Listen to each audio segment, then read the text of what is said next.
ခင်ဆိုးကင်မွန်စကန်မနေသည်သူတို့လူစုထဲမှာတော့ခင်ဆိုးကအသက်ငယ်ဆုံးဖြစ်တယ်ခန္ဓာကိုယ်ကလည်းသေးကွေးလာတယ်သူ့အမဝင်ကအေးမြခင်ဆိုးတဲ့အသက်နှစ်ခန့်သာကြီးတော့လေအယမ်းမြင့်မြင့်ထွားချိုင်းတယ်သို့သောခင်ဆိုးကသူတို့အားလုံးထဲမှာအတွက်လက်ဆုံးအလင်းမြန်ဆုံးဖြစ်လေရဲ့အားလုံး32ပိတ်တာရှိရဲ့မင်းတို့ဘယ်နှယောက်လဲအလူသမားကောင်းတော့ကိုအောင်မြင့်ရဆွဲချရင်မေးလိုက်တယ်နှစ်ယောက်ရမလားကွာနှစ်ယောက်တည်းနဲ့ရပါတယ်ဖြုံမဖြုံနောက်တစ်ယောက်တော့ခင်ဆိုးကသူ့နောက်မှာရက်နေအေးမြကိုလှည့်ကြည့်လိုက်အေးလာခေါ်လိုက်စမ်းအေးမြခလာလာနေကြည့်တဲ့အေးလာကိုလက်ရက်ခေါ်လိုက်ရဲ့အေးမြညီမအေးလာရောက်လာတယ်ကိုအောင်မြင့်ကအေးလာကိုကြည့်ပြီးခေါင်းမတိမတာခါရင်ပြစ်လိုက်တယ်အေးလာရဲ့ပေါ်ကအထမ်းထမ်းဖို့မတင်အေးလာဒီအသားမဲပြီးခန္ဓာကိုယ်ပိန်ကတ်နေတယ်သူတို့ရဲ့လူမမယ်လေးကိုလေးချိန်များတဲအိုင်မှုခွင့်မပြုပါဘူးသို့တော့သူတို့ကလည်းဝေစုနံနဲမှာဆိုလူနဲနဲနဲ့လေးချိန်များတဲခြင်းကြတယ်မတက်နိုင်ယခု300မြတ်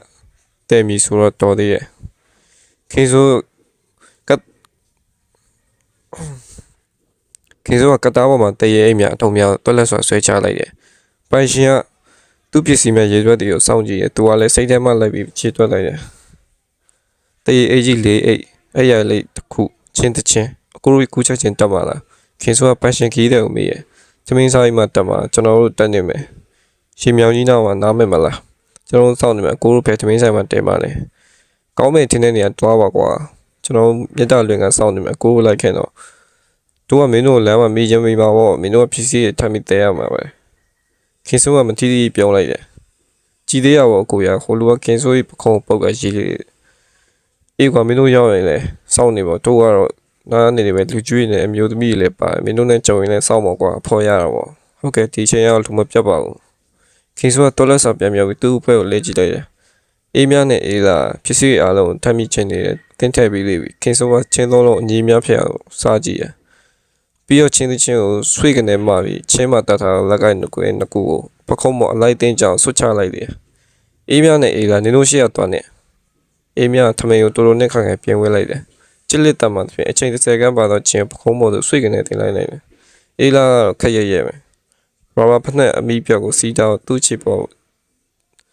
်ဘာဘာဖက်နဲ့မိပြောက်စီးတိုင်းသူ့ချစ်ဖို့များမင်းကြီးပြီးအကြောပြမိုင်းထားနေခြေလုံးရိုးကလည်းမဲပြီးငေါထွက်နေတဲ့အောင်ရှိရသို့တော့သူ့ကိုလည်းချိနေသည်ဆိုပြီးထင်သေးပြီမြအများနည်းတွင်ကြိမ်ချင်းကိုနိုင်နေနေကြောပေါ်ပစ်တင်လိုက်ရုပ်တရက်တော့ခန္ဓာကိုယ်မှာရိုင်သွားတဲ့အောင်ရှိတော့လေတောင်ပေါ်တက်ပြီဆိုတော့သူရှေ့လုံးကသူမြဲဝီးလေးရှိတော့ရှန်သာပွင့်လက်ပြအင်းကြီးချွေးဆိုသည်ကိုမတွေ့ရတတ်ပြီအေးမြောင်းညီမရှိရတော့9မိနစ်ကြာမှခင်းဆိုးလိုက်ရတယ်တဘူရဲလာဖြစ်တဲ့ဖြစ်နေမပြင်းလာတော့လေမွန်တဲ့ချင်းဖြစ်နေရောက်လဲတမ်းမောင်ဖျားကြနေသည်သမင်းဆိုင်များဝါပစ္စည်းရောင်းတော့ဆိုင်နှမ်းများကိုလုံလာခဲ့တော့နေရောင်ဟာရှိတ်တခါတာတလဲပဲဖျားဘူးခီးတယ်တို့ကအတက်လက်မှာတာတောင်းတာရရှိနေလေအခေါပေါင်းမြေတွက်နိုင်ပြီဖြစ်တော့ကြိုက်တီးဥဆန်တော်ရှင်တော်မော်လန်တို့ခင်းဆိုးကခြေလက်မမှန်နဲ့တက်လက်လန့်တက်ခဲ့အလွန်တကူကြီးရဖျားသုံးကောင်းရောင်ချမ်းသာတဲ့ကျမတို့ကတနေ့တစ်ခါမမှန်လာတယ်တက်ရှုတမမှန်သီးကြာပြောလိုက်တော့ဖျားဘူးမျိုးသမီးကြီးတယောက်အတောင်နားထောင်ခင်းဆိုးကမပြုံးရင်ပြုံးမိအခြားသူတွေချမ်းသာလားမချမ်းသာလားတော့မသိပါဘူးဗျာခင်ဆိုးမိသားစုမှာကြိုက်ကျွေးတကူတော့ကြောင့်ထမင်းနဲ့အောင်စားနေရသည်မှာဒိဋ္ဌဖြစ်တယ်ခင်ဆိုးမိရများသည်ခင်ဆိုးမမူဖွားမိကမယ်ကင်မိုးစငယ်ရွာကလေးမှာအခြေတကျနေတိုင်းခဲ့ကြ၏တောသူဆောင်သားတို့၏တဘာဝတောင်ရလုပ်ပြအသက်မွေးခဲ့ကြသည်ကြိုက်ထိုးစီသည်အကိုတော့ပြဖျားဖူးခီးတဲ့တွေတစားများပြားလာသည့်အချိန်တွင်တော့ကြိုက်ထုံနှင့်ခင်မိုးစငယ်မှာလူများလေအလိုလျောက်စီးပွားရေးလည်းပွင့်ခဲ့ကြလေငွေရင်းဒီကလေးရှိသူတွေကထမင်းဆိုင်နဲ့ပစ္စည်းရောင်းဆိုင်နဲ့ဖွင့်ရငွေရှာလာကြသလိုခန္ဓာကိုယ်အင်အားမဲ့ရင်းနှီးနိုင်သူတွေကတည်ယူပုဆောင်ရင်ဘက်မှာကျင်လည်တက်လာလေခင်ဆိုးရဲ့အဖေကိုယ်တိုင်ကသူ့ရဲ့တမ္မာထွားကြိုက်တဲ့ကိုခန္ဓာရောင်ရှင်းကပတ်စံရှာခဲ့သူဆိုတော့ခင်ဆိုးညီကိုတွေရတယ်ဒီလမ်းစီလိုက်ခဲ့ဒီမှာအစမ်းမဟုတ်တော့ပါအဖေကအထမ်းသမားဘွားနဲ့သူတို့လှုပ်ကြွေးခဲ့တယ်ကုံလုံးရဲ့ကာလတွေမှာစင်းတောင်းစင်းရနေခဲ့ရတယ်ဆိုကုံလုံးရဲ့ကာလမှာစင်းတောင်းစင်းရနေခဲ့ရတယ်မဆိုတာခင်ဆိုးရဲ့အကူ9တန်းတိကြိုက်ထိုးကြောင်မှထားပေးခဲ့သူ့နောက်အလုံးချင်းစီဆိုပြီးဘာကြီးရှိရဆက်တောင်းပို့ပေးလိုက်တယ်ခင်ဆိုးကမနစ်ကတိ၄တန်းမှာပညာသင်ရစေသို့တော့ကံမကောင်းအကြောင်းမလားခြင်းတော့အဖေအသေးရောင်ရောကဖြစ်ကစေးရုံတက်ရလေအဖေကခင်ဆိုးကြောင်းပြစီခြင်းပြီးစစ်တောင်းမှာတားကြီးဖြစ်လို့ပြန်มา၏အကူကပြန်တော့လာရှာပါ၏သို့တော့သူကလည်းတန်တန်ဆွမ်းဆွမ်းမဟုတ်တော့ကြီးမစီမဆိုင်မုတ်ကမောက်တိုက်ပွဲမှာဂျားတဲ့တနတ်မှန်ကန်ရစေးရုံတက်ရတဲ့ပဲခြေောက်တစ်ဖက်စာနေလိမ့်ပြီ ခင်စိုးကဖေမခံနိုင်တော့အဖေကိုနားစေကအဖေနေရာလူသားဝင်ရသေးတယ်အဖေကသူကောင်းမှကြမ်းမှလာရင်တားဖြစ်တော့အထက်မခိုင်းပဲចောင်းဆက်ထားမြေတစ်ဖက်ကပြောဆက်ပြတယ်ခင်စိုးကလည်းမလွဲမသွေကြားရောက်လာတဲ့သူတာဝန်ကိုသူထမ်းဆောင်ရကိုမလေးပေးကင်မိုးစကမှာတက်သူပြလူငယ်ပေါင်းများစွာတောင်ပေါ်နဲ့တောင်ကျပျော်ရွှင်တက်ကြွစွာကူးတန်းနေကြပြီမဟုတ်လားသူတို့ရဲ့ကြောပေါ်မှာဝန်တော့ဝင်မှုများအသက်ပြောင်းငွေစဖြစ်ပြောင်းလဲကသူတို့ဘဝခီကိုစပေးနေကြလေပြီဖះတကူကြီးတော့ဖះတကူကြောင့်စိတ်ဆောင်မိတက်ရအမက်လေးမော်လိုက်တာမိမကြီးတူကညှဉ်းညူလိုက်တယ်ရှင်မြောင်ကြီးစကန်တို့နီးလာလေတယ်တက်လန်ကျန်းတန်းလေးတွေဖះဘူးခီးတဲ့တော့ဆွဲနေမှန်နဲ့အားခဲတက်ကြခင်စိုးကခြေလမ်းမမှန်တန်းတဲ့သူပေးမပါလာတော့ဖះဘူးတတိုင်းအပြင်းပြေကလာလိုက်ခဲ့ခင်စိုးတို့နေ့စဉ်နဲ့မြအနေနဲ့အရမ်းချမ်းမှရောက်လာကြတော့လို့မြန်တွေ့ကြုံရသည်မှာတမျိုးတော့စိတ်ဝင်လာစရာကောင်းတယ်နားကြအောင်လို့မိမကြီးနဲ့တာသမီးများဖြစ်ရန်တူကောင်းလေးနဲ့ကောင်းမလေးနှစ်ယောက်ကပန်းပြေတဲ့စကန်တွေတွင်းတော့ဝင်ကအနားယူကြလေတယ်ခင်စိုးကလည်းသူတို့နဲ့ရောနားလိုက်တယ်တေးအကြီးနဲ့ချင်းလုံးပါသူ့အထံဝါကုန်းတံပေါ်ပြချလိုက်တယ်ရှင်ကန်းတော့လည်းမတော့ဖြစ်ပေဝယုံမင်းချာမှတိုးဝိတိုက်ခတ်လာတော့လေပြေးရတာကိုခိုင်းရင်ဝါလန်းလျောက်ကိုခြေတွဲလုံးချကထိုင်လိုက်တယ်ဖျားဘူးမိတာသူကခြေတစ်ခွက်10ပြားကိုရေးထားတော့ကိုစင်တော့ရေကိုအလူရခတ်တော့ကြလေရဲ့ဒီလောက်လို့ရွယ်လောက်ရင်ရှိမိထင်အောင်ကောင်းမလေးရဲ့ချွေးစက်များစီးကြနေလေတိုင်းကိုမောကရေစက်များနှခမ်းမစီးကြလာတယ်အငမ်းများမဟုတ်တော့နေဟဲ့တမိဖြည်းဖြည်းတော့ရင်းနေအောင်မယ်ဆိုပြီးမိခင်ဖြစ်သူကလက်မတတိပေးလိုက်တယ်ကောင်းမလေးရဲ့ရေကိုတခွက်နဲ့တော့မှရေကိုသူဖြူကွေးလက်ချောင်းများတော့လှုပ်ချလိုက်တယ်သူ့ကငွေကြွေများကိုချင်းမောင်းမိအဲ့ထဲမှာနိုင်ကထုတ်ပေးလိုက်တယ်သူတို့ကဝါကုန်းတန်းစီကိုပြန်လာခင်းစိုးပေးမှထိုင်လိုက်ကြတယ်မောလိုက်တာအဝေးလိုသေးရတော့ဒုက္ခပဲကောင်းမလေးက plastic ဆွဲကလေးကိုဘေးဘေးချညှဉ်းညူလိုက်တယ်သူ့ရဲ့လက်သေးချွန်ချွန်လေးများပါတယ်လက်ချောင်းလေးများဖြင့်စပိန်တူတူချောင်းထိုးသွင်းခေါင်းခါရမ်းလိုက်တယ်ကူမဆားရှိသေးရဲ့ညီးမနေနဲ့လို့သူ့ကိုပြောပြောတယ်ညီးရပါဖြစ်လေမောလို့မောတယ်ပြောပဲနေမမောဘူးလားမောပါဘူးကျလောက်လေးများအမေအားလို့မမောရမနာနဲ့တက်သွားပါလားတတ်နိုင်မှာတော့နင်တို့စောင်းနေရလို့စောင်းမှလည်းရပါတယ်နင်တို့မစောင်းပါဘူးမမေကိုစောင်းတာဖို့ရခင်ဆိုးကသူတို့မှတော့ချိတ်ခင်ကရဖြစ်နေတော့ကြည်ကလိုလိုကြည်တူးမိလေအိမ်မှာခင်ဆိုးရဲ့အောက်အသက်လေးနေတာရှိငယ်ပါလေးချစ်တူးရှိချစ်တူးကအသားဖြူဝါကေကေနဲ့ချစ်စုပဲလေးဖြစ်ကြီးရရင်ဒီကောင်မလေးလိုပဲလာမှာပဲလို့မစီမဆိုင်တွေးမိလေချစ်တူးဝေးပြီးဒီနေ့မှာအမေကချူကြလာတော့ဖြင့်အဲ့ရရဲ့တခွေခွေဖြစ်နေခဲ့ရခင်ကအမေကလည်းဒူးရင်တို့တငင်းတို့တွေကကိုကူးခဲ့လေရခုတော့အမေကသမင်းချက်ရောက်လာတတ်နိုင်တော့တယ်ကဲရမဖြစ်ကြနဲ့တက်ကြမယ်မိခင်ဖေတော့လော်စောပြီစကန်နိုင်လူနေကြတော့မောင်မနေရောက်မိမကြီးအလဲမထားပြီးလက်ဆွဲခီးဆက်ကြလေခေစိုးကသူ့အထံမှာကြောပေါ်မှာနေရာချလိုက်တယ်နေတကယ်တက်နိုင်တယ်ဆိုရင်အဲ့ကောင်လေးကိုထမ်းထားပြီးတက်ပါလာတော့ကောင်မလေးခေစိုးကမင်းကောပြကသူ့ကိုလိုက်စားပဲသူ့ကပခုံးပေါ်မှာတည့်ရိပ်သေးစောပြောင်းလွင်ခေစိုးလက်ကြီးခေစိုးကတက်လန့်မှုခါတော့ရအောင်ကုန်းလာတော့သူ့ကြောအနေငယ်မှာကပြုံးလိုက်တယ်တိတ်ထမ်းနိုင်တာပေါ့ထမ်းပြရမလားညီလေးအဲ့ဒါပဲအချိန်လောက်ရှိတယ်30လောက်ပါလေကောင်းလေးပခုံးတွန်းလိုက်တယ်ကင်ဘက်ဖက်နဲ့စီကြကောင်းလေးချက်တော့မြောင်နောက်ပြန်စပန်ပုတ်ပြီးနေဟဲဖျားသွားရင်မဟုတ်လားကောင်မလေးကလောင်နေလိုက်တယ်သူတို့မိရမှာခင်စိုးစိတ်ဝင်စားသွားကြည့်လိုက်တယ်အေးဟဲ့နောက်လည်းအဲ့ထန်နဲ့တရရင်တေးနေမှာပဲကောင်မလေးကစပိန်တို့လက်ဖြင့်ထိုးတဲ့ရင်ခင်စိုးကိုပြုံးပြတယ်နေမမောဘူးလားရင်မောတော့ပါဟဲ့ဘယ်လိုမေးလိုက်တာလဲသူ့ကိုကချောင်းဝင်ဖြစ်တယ်ခင်စိုးကပြုံးနေတာနေသူ့ပကုံးမှာချင်းသက်ကင်တစ်ခုဒီနေရာပြေးပြီးခတင်းနဲ့စုပ်ကင်လိုက်တယ်လောလောဆယ်ကပဲသူသမင်းစားနေတယ်မနက်ကလည်းအလုပ်သမားရုံစောစောရောက်လာခဲ့ရတယ်သမင်းဝါမစားလိုက်ရဘူးခင်ဗျခင်စိုးတို့လိုရုံမှာမပုတ်တင်တယ်အလုပ်သမားတွေမှာအလဲကျဖိုက်ရိုက်မှန်းတော့လေတခါတည်းပြက်ကွက်သူတွေရှိလို့ရှင်လူစားလိုက်နိုင်တယ်ခင်စိုးကထိုးထိုးတော့အခွင့်ရောအမြဲဆောင်လိုက်နေရတယ်ဖြစ်လေတယ်အခေါင်များများလိုက်နိုင်တယ်ပတ်စံများများရနေမဟုတ်ပါလားမင်းတပ်ဘလောက်ရှိပြီလဲမိမရမေး73နှစ်ပါခင်ဗျာခင်စိုးကရိုးတေးတေးပြန်ပြေးလိုက်ပါတယ်မိမရတွက်လက်ချော့ချတော့ခင်စိုးနေလို့ပဲကြည့်ပြီးကောင်းကြိတ်ကြီးစမ်းတားတဲ့4နှစ်တောင်ငယ်တမီးကျ2နှစ်ငယ်ငရွယ်နဲ့အလုံးလုံးနေဘလောက်အားကြဖို့ကောင်းလဲတားလို့ဆိုရင်အိမ်မှာရှည်တဘုံတော့မဆွဲဘူးမိမရသူ့တန်းနဲ့တမီးကိုကြည့်ပြီးပြောတယ်ခင်စိုးကသူ့အတွက်ဝမ်းသာကောင်းရမိလားဝမ်းနဲ့အားငယ်ရမိလားဘာမှတွေးမိရောပြီသူတို့သားမိတဲ့တွေပျော်ရွှင်ရင်းနှီးစွာပြောဆိုကြတယ်ကိုကြည်နူးမှုဖြင့်နားထောင်လိုက်ပါလာဟုတ်တယ်နော်မေမေအခုဆိုအိမ်မှာဆိုဘာမှလည်းအကူကြီးမရဘူးအားရှိရှောက်လင်းနေရပဲကောင်မလေးကသူ့ကိုစားလိုက်ပြန်တယ်အမေနေအောင်အလကားနေရုပ်ပြစာပဲဖတ်နေပြီသမင်းအောင်ချက်တယ်လို့လားသူ့ကပြန်ပြောလိုက်တယ် ချက်တက်ပါရဲ့နော်ပြီးဘူးတဲ့ဝင်ဒေါ်ကြီးကအော်ထုတ်လို့ပါအော်ထုတ်မှာဝင်နေအတုံးကမကြပဲထမင်းချိုင်ထမင်းနဲ့ဖြစ်တဲ့သူကမြန်ကြည့်မင်းမဟုတ်ပဲနဲ့ရှောက်ပြောနေပြန်ပြီပြောတော့ပါပြန်တယ်နင်ကောက်မေးလိုက်စမ်းအခုဖြစ်သူကနင်းငယ်မဆော့တော့အတန်ပေါ်ပြေးတက်သွားကောင်မလေးကပြေးပြီးလိုက်သူ့မြန်ဟဲဟဲလို့အော်နေကြကောင်မလေးကရှောင်းကနေပြန်ကြလာလဲသွားလေချီစန်တစ်ကလေးတွေအိမ်လဲအိမ်မှာမို့လို့လမ်းမှာမို့လို့ငါကနေရန်ဖြစ်နေရပဲမှန်တယ်မိဘနာနာတော့သေးတယ်နာပေါင်းပြီအခုစောတော့တည်မယ်သူ့ကညမဖြစ်လဲကြတယ်ပြန်လဲလာကောင်မလေးလက်ထံ plastic ဆွဲကလမ်းယူရကောင်မလေးတစ်ဖက်ဆွဲကမှတ်တယ်ကောင်မလေးကသူ့ကိုကြောပြန်လမ်းတွေ့မိမကြီးကသူ့ကိုကဲကောင်းကောင်းတက်ကြတာမနဲ့အာယုံဆုံးကပ်ဖို့ကိမ့်မုတ်တွေပြားကုန်ပါပြီတော်တော်ဆိုးတဲ့ကလေးရှင်မြောင်ကြီးစကန်ဝင်တဲ့တဘာဝတော်တော်ရှုံမြောင်ရဲ့အသက်ငွေတက်ဖြင့်အေဂျင့်လန်းဆမ်းရလာတယ်အေးမြောင်ညီပါတမင်းဆိုင်မှာခင်ဆိုးကိုစောင့်နေကြတယ်ဖះဘူးခီးတဲ့အထူးလေးလည်းမမလိုက်လေခင်ဆိုးတို့ကသူတို့နဲ့အဆင်ပြေတမင်းဆိုင်ကိုပဲတန်းတန်းမမှန်လာရောက်ကြရင်ဤတို့ဖောက်တဲ့ကိုခေါ်လာပေးခြင်းပြခင်ဆိုးတို့လည်းကြိုးရှိရဲ့ဖះဘူးခီးတဲ့တွေကခင်ဆိုးတို့ထမင်းမကျွေးရင်တို့ထမင်းဆိုင်အလကားကျွေးရခင်ဆိုးတို့လိုက်တီစေနာထားကကျွေးတတ်သူတွေကရှားလာကြလားညာတော့အဖြစ်တော့ကိုထမင်းတို့ကိုဖြေစားတဲ့အခါစားပြီးထမင်းတို့မပါရင်ပတ်စံ5ချက်အကုန်ကန်ကဝယ်စားကြတယ်ခင်ဆိုးတို့ထမင်းဆိုင်နဲ့အဝါစား5ချက်နဲ့စေနာရှိထားပြီးကျွေးမြတ်ဖြစ်တယ်ခင်ဆိုးကပထမတော့တောက်ယူကိုရှိရောက်သွားရေအဝါတောက်ပြလိုက်လမ်းမရှိတော့ရင်ဖိုင်လေးပြီးခရီးမတွေ့မှဆိုလို့မတော့ပဲနေရခြင်းဖြစ်အေးမြနဲ့အေးလာထမင်းဆိုင်တွေမှာဝါကြငင်းပေါ်နဲ့ခြေတွဲလောင်းထိုင်ကအမောပြနေကြတယ်အားလုံးဖဏေရောက်ပါလေထမင်းဆိုင်တော်ကြီးကမေးလိုက်တယ်စနေရောက်ဖွဲ့ပဲတော်ကြီးလူလဲတန့်တယ်တော်ရောင်းအောင်ပါပ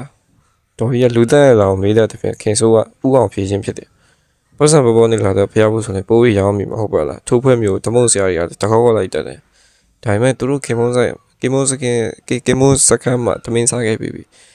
ဒီမှာခဏနိုင်ပြီစက်တက်မဲ့ပြောတယ်အေးမြပြောတယ်အပြန်ကြရင်ဒီမှာအိမ်ပါတဲ့ခင်ဆိုးကပြန်ပြောတယ်ထိုးစီမဲ့ခင်ဆိုးတို့ဖျားဖို့အဖွဲမှာလူတချို့ရောက်လာကြတယ်ခင်ဆိုးကတော်တော်ဆိုချိုးဆိုပြီးနေရာချပေးကြတယ်မကြမီလူဆုံးလာ၍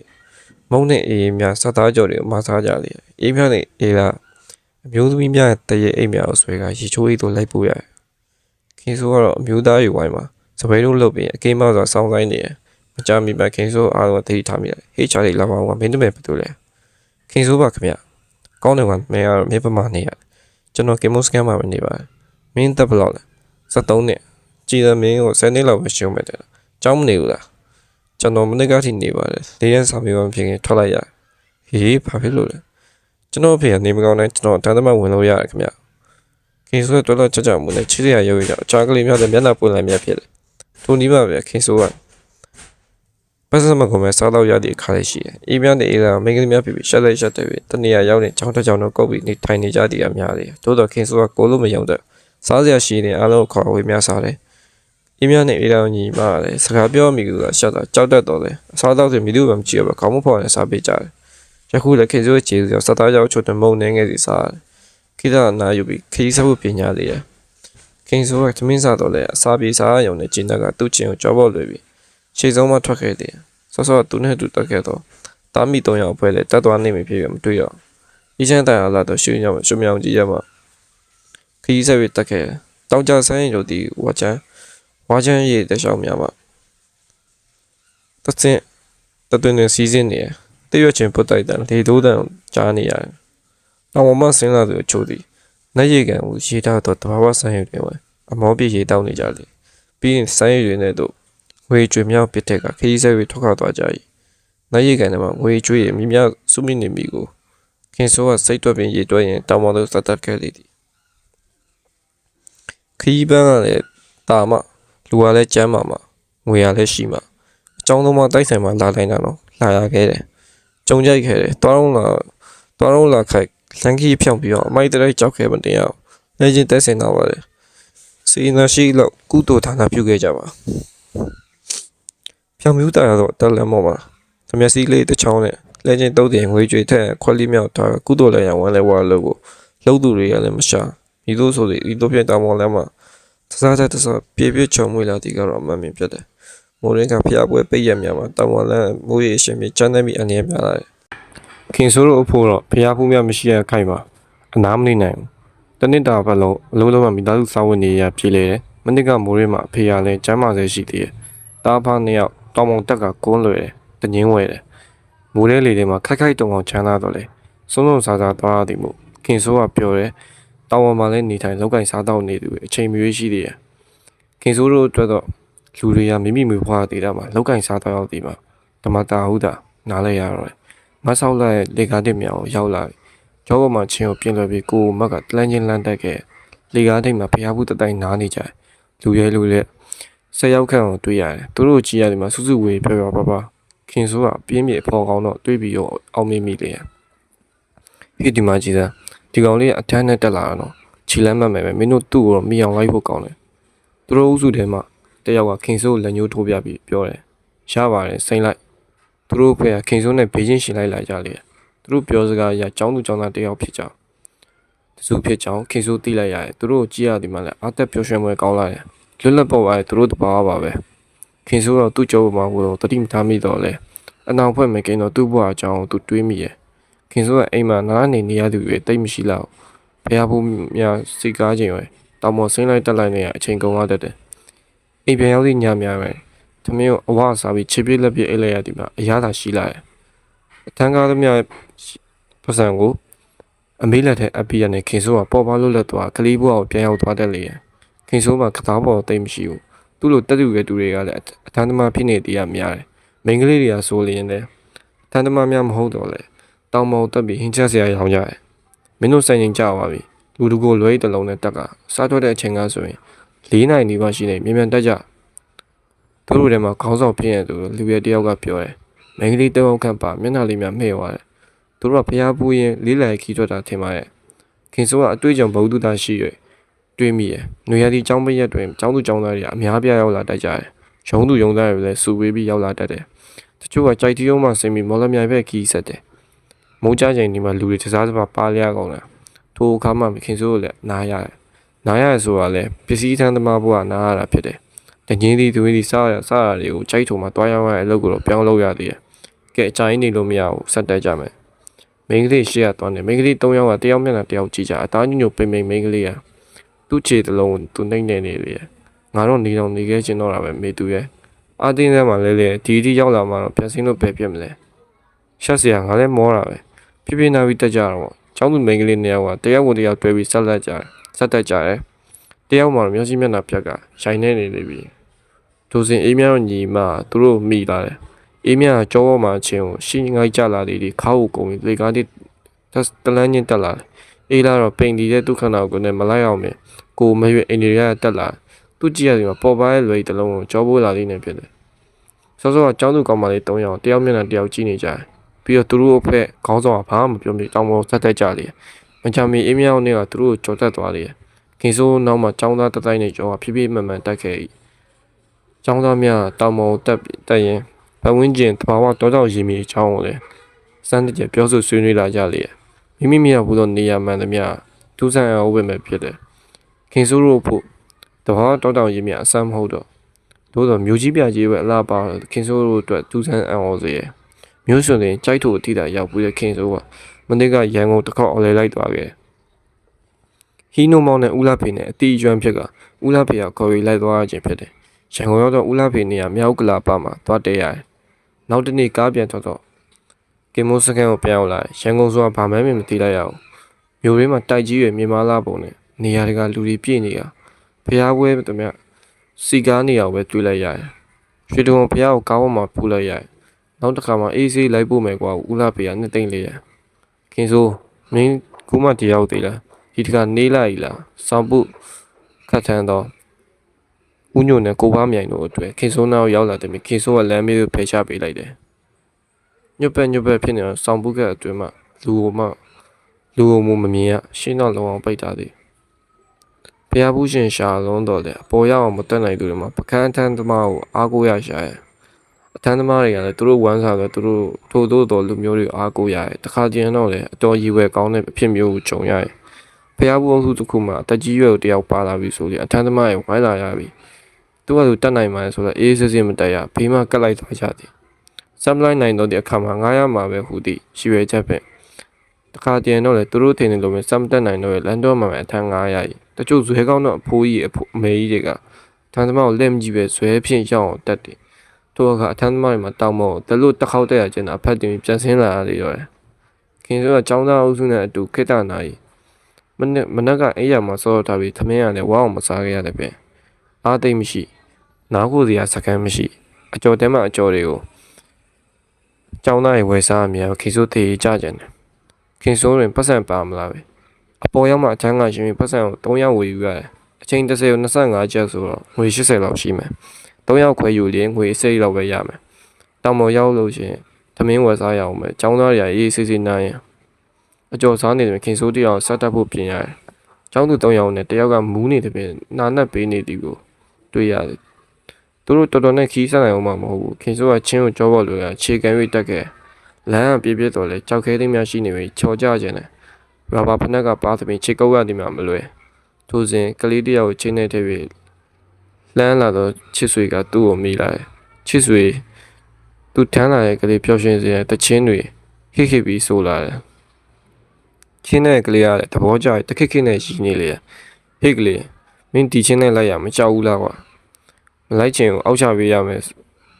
ဆိုပြီးအော်ငိုပါလားငိုချင်းငိုတာငိုပြတည်လားခင်စိုးကစားကလေးတွေကိုထမ်းပြီးတက်ရသည်မှမလွယ်ဘူးလမ်းမှာတကြီးကြီးငိုလို့ရှိရင်အောက်ခဏအောက်ချပြီးချောရတော့ခင်စိုးကစားတဲ့ဖြင့်ကလေးကမျက်နှာမဲတဲ့ဖြစ်တော့ချစ်စွာခင်စိုးကိုခြေပြက်လမ်းပဲကန်လေဟိတ်ကလေးငိုလို့ကမငိုရင်တေးပေါက်ချခင်စိုးကထပ်ပြောတယ်ဟဲ့ကောင်မလုပ်ပါနဲ့ခင်စိုးကငါခုနကမဟုတ်ဝဲကြည့်ပြီးချော့တာကွာခင်စိုးကတနာတဲ့ဖြင့်မစားတော့ပဲရည်နေလိုက်တယ်နေလဲတော်ဆောင်လာပြီခင်စိုးကခြေကိုတွတ်လမ်း၍တက်ခဲ့နောက်ကဖျားရှင်ဖျားဘူးတွေပစ္စည်းရှင်ဖျားဘူးတွေရောက်မလာပြီတောင်ပေါ်ရအောင်တက်ရမယ်ငကပတ်တောင်ကိုစတက်ရပြီးတော့မြင်စားကောင်းလိုက်တဲ့တမင်သူများကျွေးရဆိုတော့လေအာမနာနိုင်ခင်စိုး3ယောက်ကဘေးမှာလိုက်ပွဲပကံ9ချက်တခဏချင်းကုန်သွားတယ်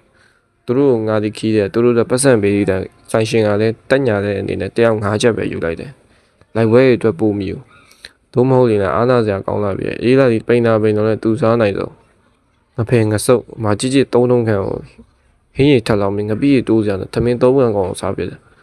ပြီးရင်ထုံးစံတိုင်းသူတို့ညီမနေရသမင်းဆိုင်ရထောင်းကြနေရလေးတကူမှငင်ကုတ်လေးတွားဆိုင်နေကြလေခင်စိုးကအလိုက်တီးသွားပဲသူ့ရဲ့တဲ့လိုအပ်တီများကိုကိုကြီးဖြည့်ဆည်းပေးနေမကြမီပါပဲခင်စိုးရေခဏဟူတော့အတန်တွေဖြစ်ခင်စိုးကရေပန်းစားလာတယ်ဖျားချင်းမင်းတော့ဘောပဲမြူငွေ့နဲ့လေပြေတို့နောကအေးစိမ့်လာကြီးဆဲလဲတဲ့တချွင်ရတဲ့စိတ်တော့ညင်ရမှာတာယောကပေါ်ထွက်နေတယ်ဖျားဘူးများလဲမောမောနဲ့အိမ်မောကြကုန်လေအေးမြနဲ့အေးလာတောင်းတောင်းမှာခွေးကစောင်းတစ်ထည်2ယောက်ချုံပြီးကွေးနေလေပြီခင်စိုးကမနက်ကရေးကြီးထွက်လာတဲ့ပြင်စောင်းပါမလားပဲအနွေးရတယ်မရှိယခုညမှာပိုအေးတီကိုသူ့စိတ်ထဲထင်မိစောင်းတစ်ထည်2ချက်နဲ့9ချုံမှာနှမျောတယ်ပစိုးခေါင်းတီအောင်ဆွဲချုံကကွေးလိုက်လေဟင်းခင်စိုးမေးနွေးတယ်မပါဘူးလားရှင်နေပြီဖြစ်တော့ဖျားဘူးတရားအောင်မေးပါဦးခင်ဗျာရှော့ကွာငါကြခင်ဝဲတာခင်စိုးအလွန်ကျေးဇူးတင်စွာနဲ့ခြာခင်အင်ကြီးကိုယူဝဲလိုက်လေသူ့တကောလုံးနဲ့အင်ကြီးတော့မြုပ်တော့ကကြီးမားသောစီးတဲ့ကိုရလေတခဏချင်းအိပ်ပျော်သွားလေရောတယ်အမကြီးပကံဝဲပါဦးနော်အိုးပါပေးလိုက်မြအမကြီးဘုရားဘုံမှာမရှိဘူးယူသွားပါအမကြီးဒီဘက်ကလည်းမျှဝဲပါအမကြီးလာပါအမယူသွားပါအမဘဲရောက်တဲ့ကလေးတွေအတန်မှာစီစီညံနေမျက်နှာချင်းဆိုင်ငတန်အလူရက်အဝိခေါ်နေတဲ့ဝယ်မိသူပြင်ရောင်းချဖြစ်ရတယ်ရှင်မင်းတော်ဘဝရဲ့အာယုံဆုံးကတ်သူတွေပြင်စီကားပေးလိုက်ကြောက်ပြားသေးမလို့ချိချတိုင်းအေးဆက်တဲ့အထီးတွေကိုမခံစားရတယ်နေရောင်ချင်းမမြင်သေးကြိုက်ဟီယိုစီတီတော်တွေတောင်ဆောင်တွင်ကြားလူတက်တဲ့အသွင်ဖြင့်တပ်ပဲစွာတည်ရှိနေစီမီအမွေးတိုင်းရွှေဆိုင်ကက်လူသူတွေအလူဒါနာအကျိုး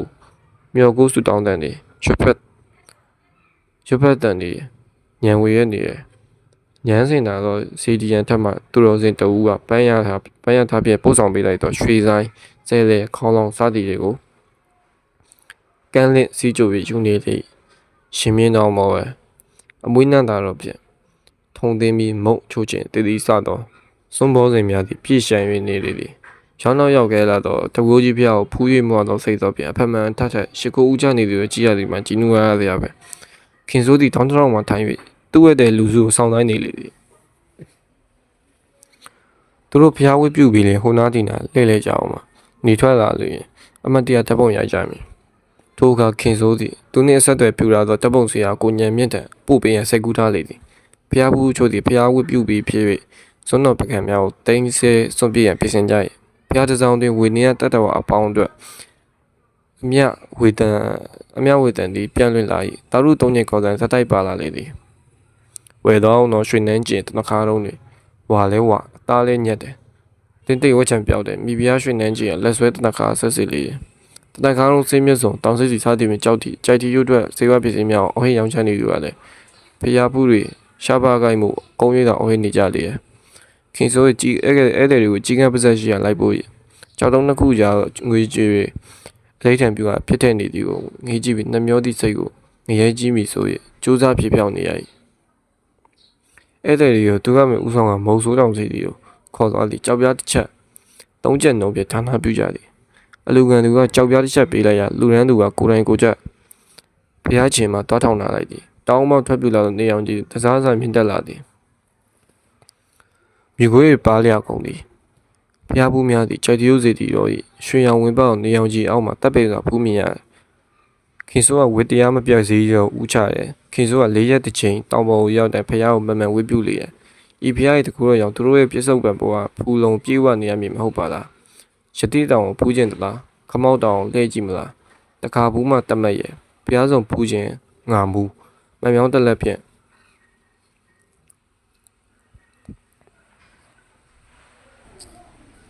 ရတိတောင်ဖူးခြင်းလားခမောက်တောင်လမ်းကြည့်မလား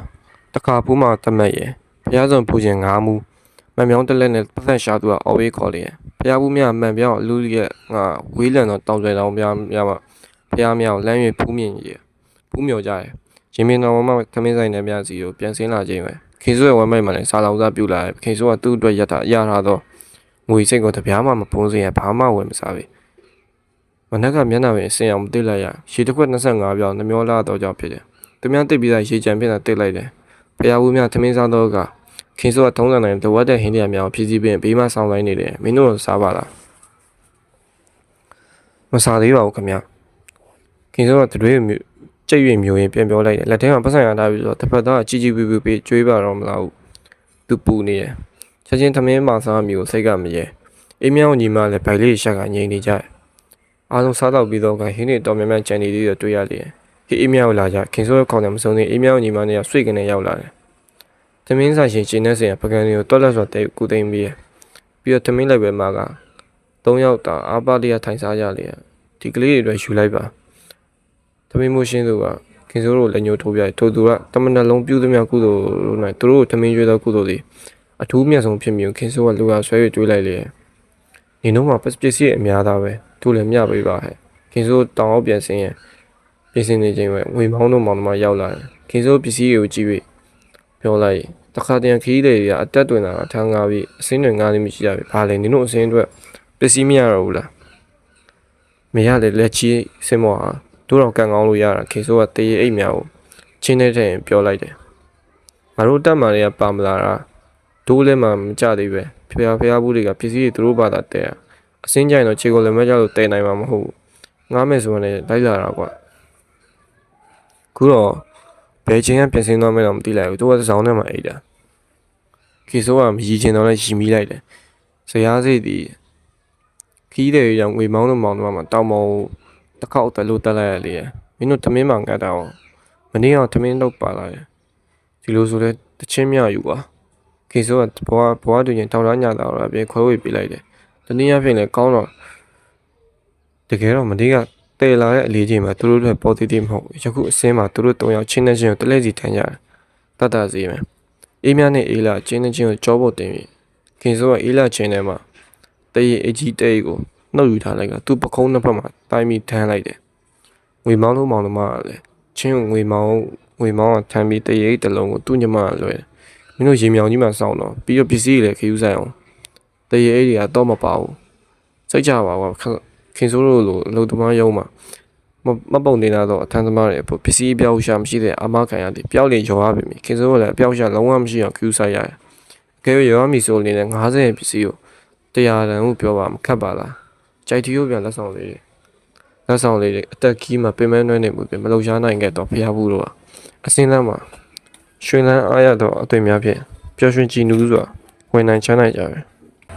အဖိုးမထိုက်တန်လာတော့ဝါပစ္စည်းကလေးတွေကိုပဲအိမ်ပြန်လက်ဆောင်ပြီးအားပါတရဝယ်ဦးကြတယ်။တောင်ပေါ်မှာနေပြီးပဝန်းကျင်တစ်ခုကိုစီးကြည့်လိုက်တဲ့အခါမိမိဖြတ်တန်းလာတဲ့ခရီးရဲ့တွင်ကျယ်မှုတွေကိုအဟောဝယ်ပင်ဖြစ်တော့တယ်။ခင်စိုးတို့ဒီသူတို့နဲ့ရင်းနှီးနေပြီဖြစ်တော့ဖက်ပစ္စည်းရှင်လူတိုင်းနဲ့ရောနှရွေးဆင်းခဲ့ကြတယ်။သူတို့အုပ်စုထဲမှာခင်စိုးနဲ့ရွယ်လူငယ်လေးတစ်ယောက်ပါတယ်။ခင်စိုးတို့ရောပုံစံချင်းမတူတာပဲသူလူငယ်လေးကတမ်းမာသွားကြပြီးရုပ်ရည်ကတန့်ပြန်ပြီးချစ်စစ်ပဲကောင်းတယ်။ညဉ့်ညွမ်းတဲ့ဘောင်မီအင်ကြီးကိုကြားပါပဲတာနာတော့သူ့ရုပ်တွင်အပေါ်လွင်နေရဲ့ဝါခမောက်လေးကိုခက်ခက်ငိုက်ဆောင်ပြီးသူ့ဖွားရဲ့ပြင်းခံတူတော့မိမယူလက်တွဲ၍ရှေ့ဆုံးမှဆင်းသွားဟိုမီးဖွားသတိထားဆင်းတော့အစင်းရအတက်တက်ပို့သတိထားရတယ်ချင်းမခိုင်တခါလေးလိမ့်ကြတော့ပါနောက်မှတာကြီးသမီးများသတိပေးရဲ့စိတ်ချပါ၏ငါမြေးရအားကိုးရပါအတက်မှလည်းသူပဲတွဲတင်ခဲ့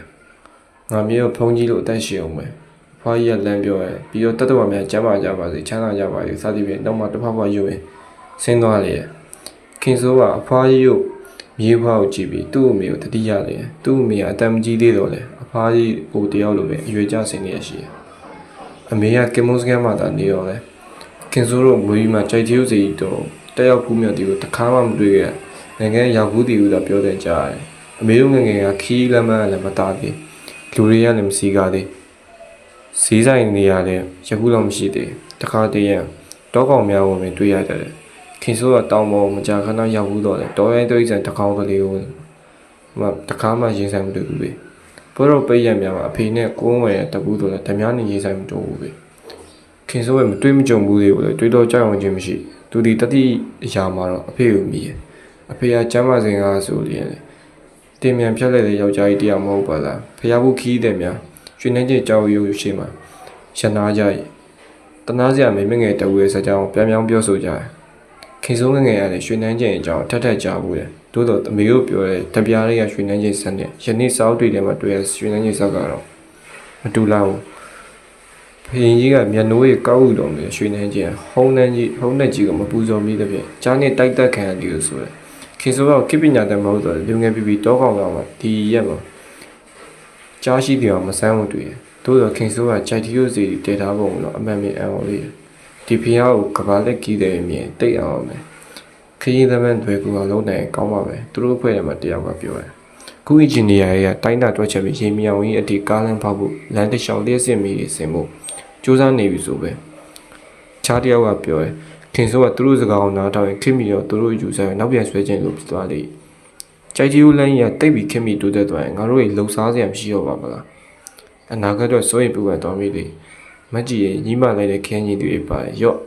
တောင်ကြီးမှတောင်မို့လို့တက်တော့ဟင်းချက်စရာရောင်းတော့မရင်ရွှေဆိုလို့မိမကြီးကလမ်းမတဲစကန်လေးတစ်ခုမှထိုင်ရင်ပြောလိုက်တဲလမ်းမမိမကလေးနိုးတိုင်ဟင်းချက်စရာများကိုလမ်းယူတယ်အခြားဟင်းရွက်များကိုလည်းဝယ်ခင်စိုးအဖွဲ့တဲစကန်လေးမှာခစ်တာလာရအပန်းဖြေကြတယ်အစင်းသက်မှုခရီးကတွင်တယ်တိတ်မနာလိုက်ရပြီဖျားဘူးအဖွဲ့ကရင်မြောင်ကြီးမှာညာရင်မီကိုပြောနေကြတယ်ခင်စိုးအဖို့တော့တောက်ချောက်စင်းသွားလေးနဲ့ဖြစ်တည်တာနောက်တစ်ခေါက်ကိုယ်လည်းမကြပြတောင်းမှနေအောင်မယ်ဆိုတော့ဘာမှမထူးတစ်ခေါက်တတ်ထားရင်3ရက်တော့စားနိုင်သေးတယ်ပြက်ပြေဆိုရင်ရုံငန်းအောင်သွားပြီးလူစားလိုက်ဖို့ကြိုးစားရမယ်ခင်စိုးကစဉ်းစားတွေးတောရင်ပါပဲအေးမြနဲ့အေးရောညီမပါမလာသေးသည့်အဖြစ်တတိယငွေမောင်းတော့အောင်ဆင်းသွားနေပြီဖျားဘူးတွေကဆက်ဆင်းသွားကြတော့ခင်စိုးကနောက်ချိုင်နေပြီးအေးမြတို့စောင်းပါလေအေးမြတို့ကတော်တော်နဲ့ပေါ်မလားခင်စိုးစိတ်ပူသွားရင်အေးမြတို့ချီဒီလောက်မနေအစင်းနှမှုတို့ကပိုးရပြန်မြန်တတ်တယ်7မိနစ်ခန့်ကိုခင်စိုးကစေကဘာလောက်ကြာပြီးအောင်မိသွားပြီဟိုပြန်တက်အောင်မအောင်စဉ်းစားနေတယ်အေးမြရောက်တယ်မျိုးဘာဖြစ်နေကြလဲအေးကရဖက်နှက်ပြတ်သွားတယ်ခြေတော်ကလည်းနာနေဖြစ်ရမယ်ဒီတို့ကလည်းဖက်နှက်လေးတရံတော့ခန်းဝယ်ပြီးစီးမပေါ့ဒီလိုဆိုနေဆောင်နေအောင်နှင့်ချင်အောင်ငတ်ပေးငါစိတ်နေမယ်တော့ကြသူများရေချိုးတော့ဝစ်လဲစရာဖြစ်နေမယ်ခင်စိုးကအေးမြစီမချင်းကိုလည်းပြီးသူ့ကြောကိုပြောင်းတယ်အေးလာစီကချင်းကိုနေပြီးမြန်ဆင်းလိုက်ကြတာအေးပါခင်စိုးကအထမ်းကိုပြင်းတိုင်းအစင်းနဲ့ကိုခက်ချင်းချင်းလေးတော့နေငယ်လေးမြန်ပြင်းစင်းနေရင်ကပဲရေမြောင်ကြီးတိကားလမ်းဖောက်ရင်ဟောလေရေမြောင်ကြီးကနေအပေါ်ထိတဲရမှာဆိုတော့တတ်ပါပဲဒါပေမဲ့အထမ်းကတော့အရနေတော့မှကိုတွေးနေမိသေးတယ်စိတ်အေးလိုက်တဲ့ခင်စိုးရဲ့နှစ်ဖူးပြင်မှာချွေးစွန်းနေလေအေးလာချတော့နာနေတယ်ပဲသူနဲ့အေးမြတယောက်တချင်းထမ်းကဆင်းလာကြတယ်ငွေမောင်းတို့တချင်းများလိုက်မိရတော်သေးရဲ့ကိုခင်စိုးကတွေးမိရခီးတယ်အားလုံးလည်းလန်းဆန်းဆန်းပဲတောင်ပေါ်မှာပြောတပန်းဆင်းလာကြတယ် ယခုမှတောင်ပေါ်တက်သူများနှစ်သိမ့်အားပေးပြီးအောင်နိုင်သူတို့၏အပြုံးကိုပြုံးပြရခင်စိုးတော်တောင်ကြီးနဲ့နေလာလေခရီးတစ်ခုအောင်နိုင်ခြင်းနဲ့အောင်နိုင်ခြင်းရတာကိုမိလျော့ကဘဝမယ်နဲ့ပြန်ဝင်ရမှာဝင်လေးလာလေဖြစ်အဖေရောကတတ်တာရဲ့လားအဖေကဆေးရုံမှာဆင်းလာပြီးနောက်မှလည်းမျက်လုံးတွေကအားရင်ချီနေနေလို့မဟုတ်နေတယ်လေရခင်တစ်ပတ်အထမ်းကရလာဒီမှာ9ရက်ခန့်ကြာသွားပြီဖြစ်ပဲအိမ်မှာဟင်းချက်စရာရှိမှရှိပါရဲ့လားဖြည်းဖြည်းစင်းတာပေါ့ငါမြေးရောက်တော့မှာပဲငါမြေးကြောင့်ဘွားအတက်ရောအဆင်းမှာအထမ်းမငါပဲတက်နိုင်ဆင်းနိုင်တာအလုံးတရားဖူးရခဲ့ဖူးခြင်းလည်းဖျားဖူးရလို့တေးပြောပါပြီငါမြေးလည်းဖောက်ဖျားပေါ်ရအောင်ပို့ရရဲ့ကုသိုလ်ကြောင့်ကျမ်းမာပါစေချမ်းသာပါစေပညာအများကြီးတက်ပြီးကြီးမြင့်တဲ့ပုဂ္ဂိုလ်ကြီးဖြစ်ပါစေတာရုမြေဖားတယောက်နဲ့ကက်မိနေတဲ့ဖားရဖြစ်တဲ့တဖဖရွရွတိုင်ကိုကြားလိုက်ရခင်စိုးကသူနဲ့ရွက်လူကောင်းလေးကိုကြည့်အားကြလို့ဖြစ်သွားတယ်ကြည်စံသူကသူ့ဖောက်ဖျားပေါ်တစ်ခေါက်ပို့ရတယ်သူ့ဖားပေးလိုက်တဲ့သူတတိအမေတို့မြန်ကောင်းတခါမှဒီလိုစုမျိုးမပေးဘူးအေးလင်ကအမေကိုဖျားပေါ်တစ်ခါမှမပို့ဘူးပဲအရင်ဖေးသွားနေတော့ကလည်းအမေကိုမခေါ်ဘူးရှုပ်လို့လည်းနောက်ကလည်းအမေကိုဖျားပေါ်ပို့ဖို့မှကုသိုလ်ရအောင်ခင်စိုးကအတွေးထဲမှာပြောနေပြီဆိုင်တိုင်းနဲ့မြင်လာပြီးကင်မုန်းစကန်ကိုပြန်ရောက်လာပြီးခင်စိုးကရုံရှိရလို့တန်းတန်းမတ်မတ်သွားပြီမရှိမနှောင်းမှပဲအိမ်မြနဲ့အေးတာရောက်လာပစ္စည်းကိုကတားပေါ်တင်ကချိန်ရပြန်တယ်ပစ္စည်းချို့ကိုပိုင်ရှင်တွေကနှုတ်ထားပြီးဖြစ်ပြီးအချိန်ရောက်သွားတယ်ငွေရှင်းတော့60လောက်ပဲရတယ်9ရောက်ဝေယူတော့တယောက်12ကျန်ခင်စိုးတွေငွေ38ကျောက်လက်ထဲမှာချစ်ပေါအောင်ဆိုကောင်အိမ်တို့ပြန်ပြေးလာတယ်အဖေကအိမ်ရှိကိုပြစ်မှာခြေတွဲလုံးချတိုင်းဝါပလိုက်လေးတစ်ခုအချောတက်နေတယ်အမေကနောက်ဝေးမှာထမင်းုံငဲ့နေတယ်ညီမလေးကအမေနာမှာထိုင်ကစားနေတယ်ခင်စိုးပြန်ရောက်လာပြီးတော့မိသူကမှခီးဦးကြိုပြုတ်မနေပဲအမေပိုင်းရှိတယ်စားလိုက်တယ်သူ့မေကငပိအိုမင်းကောပြိုင်နေုံလေးထမင်းကအပူကြီးရှိတယ်ခင်စိုးတွေဝါကြမျိုးထိုင်ကြလာပြီးတော့စွတ်ကြဲအင်းကြီးနဲ့ရင်ဘက်ကြမှာပတ်စံ38ကျောက်ထုတ်ကသူ့အမေကိုလမ်းပေးလိုက်တယ်သူ့အမေကဟိုဖားကြီးလို့သူ့ကိုစုတွေပေးအောင်မလာအောင်တွေးစုအတွေ့ရောက်မိသူ့အမေဒီပတ်စံကိုကောက်ကပေါ်လီအင်းကြီးအိတ်ကလေးထည့်ပြီးရေကပင်တို့ထွက်သွားလေသည်ထမင်းရောကလည်းအငွေး1000လောက်ထားနေ